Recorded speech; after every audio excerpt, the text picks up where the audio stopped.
আপনাদেরকে আমি এটুকু বলতে পারি, আমি তো দীর্ঘদিন ভারতে ছিলাম, সর্ববৃহৎ গণতন্ত্রের তারা গর্ব করেন নিজেদেরকে নিয়ে। সেখানেও কিন্তু পারফেক্ট কখনো হয় না, কিছু সমস্যা থাকে। এবং যেহেতু আমি দীর্ঘদিন ছিলাম, আমার পরিচিতি বন্ধুত্ব ছিল অনেকের সাথে, কাজে আমি ভিতরের অনেক কিছু জানতে পেরেছি বিভিন্ন সময়।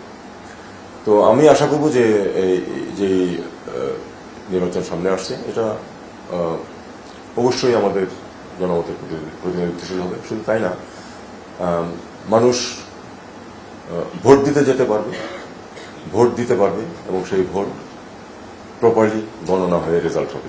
এইটুকু আমি দৃঢ়ভাবে বিশ্বাস করি যে এটা হবে। এবং এটা যদি হয়, আমার মনে হয় যে সরকারের অংশ আমি, সেই সরকার একটা সন্তুষ্টি নিয়ে বিদায় নিতে পারে। এই সরকার সবকিছুতে সফল হয়েছে এরকম ক্লেম করার কোনো অর্থ নাই, কোনো সরকারেরই হয় না। এই সরকারের কিছু সাফল্য আছে, কিছু ব্যর্থতা আছে, সেগুলি আপনারা বিচার বিশ্লেষণ করছেন এবং করতে থাকবেন।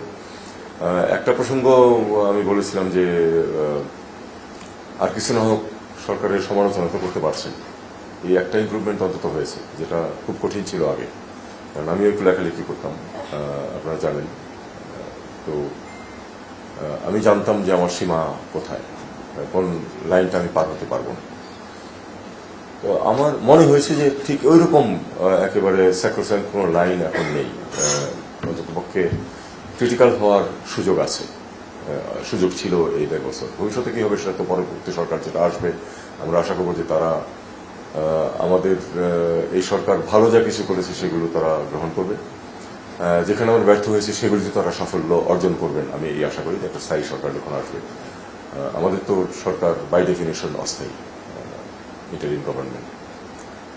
তো এইটুকুই আমার প্রত্যাশা। আমি আশা করব যে আপনারা স্বাধীনভাবে এবং খোলামেলাভাবে কোনো ভয়ভীতি ছাড়া আপনাদের ক্যারিয়ার ফলো করতে পারবেন। এবং মিডিয়া সত্যিকার অর্থেই একটা রাষ্ট্রের একটি গুরুত্বপূর্ণ স্তম্ভ হিসাবে নিজের ভূমিকা যথেষ্ট ভালোভাবে বহাল রাখতে পারে। বার্ডেন রেখে যাওয়ার পরিবর্তে বরং আমি মনে করি যেটা, যে আমরা অনেকগুলি ইস্যুজ এগিয়ে দিয়ে যাচ্ছি যাতে সহজ হয় পরবর্তী সরকারের জন্য করা।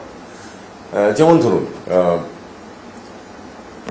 ইউএস এর সাথে ট্রেড ডিল, যেটা আমরা তো তাদের সাথে নেগোসিয়েট করেছি, সবসময় জড়িত ছিলাম, এগিয়ে গেছি বলেই কিন্তু 25 থেকে বা তার থেকে 37 থেকে এটা কিন্তু 20% নেমে এসছে। আপনারা জানেন যে ইতিমধ্যে ভারতের ক্ষেত্রে কিন্তু এটা 18তে নেমে এসছে, পাকিস্তানের জন্য 18 ছিল, হয়েছিল। তো আমরা চেষ্টা করছি আমাদের জন্য এটা অন্তত ওই পরিমাণ নামানো যায় কিনা।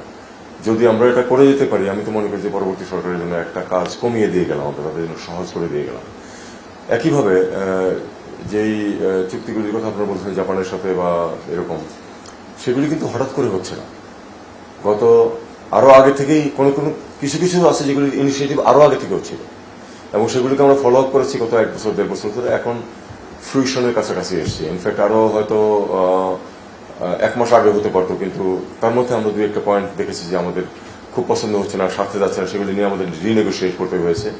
এবং এখন যদি একটা চুক্তি সই হয়, তাহলে আবার আমি বলি যে এটা একটা কাজ এগিয়ে থাকলো। এরপরেও দেখুন, একটা যদি চুক্তি সই হয়ও, সেটার অধীনে কিন্তু করার যে জিনিসগুলি থাকবে সেগুলি কিন্তু এরপরে আসবে আস্তে আস্তে, এবং একটা ফরম্যাট কাঠামো থেকে গেল, পরবর্তী সরকার এসে বরং সহজভাবে সেটাকে ফলো আপ করতে পারবে।